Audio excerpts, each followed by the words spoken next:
ஒட்டுமொத்தமாக ஆராதிக்கப்படக்கூடிய இந்திய போர் வீரர்களை நீங்க அரசியலுக்காக பயன்படுத்தும் போதுதான் இங்க பிரச்சனை வருது. அரசியலுக்காக பிஜேபி அதை பேசும்போதுதான் அந்த கான்ஃபிளிக்ட் வருது.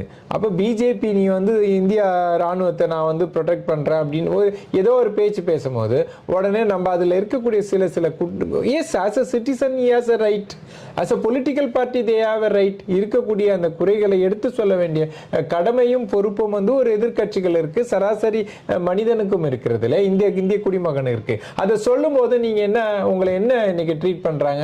யூ ஆர் ஆன்டி இந்தியன், நீங்க இந்த தேசத்துக்கு விரோதம் எது சொன்னாலும் உடனே ஆன்டி இந்தியன், நீங்க தேசத்து விரோதிகள், தேசத்துக்கு எதிராக பேசுறீர்கள், தேச துரோகிகள் அப்படின்ற ஒரு முத்திரை குத்தும் போதுதான் இங்க அந்த பிரச்சனையே வருது. அது வரைக்கும் இங்க யாரும் நம்மளுடைய இந்த ஆர்மியையோ இந்த படை வீரர்களை பத்தியோ ஒரு சற்றும் ஒரு அண்டர்மைன் பண்ணணும் கூட யாருக்கும் மனசளவுல ஒரு விருப்பமே கிடையாது. பட்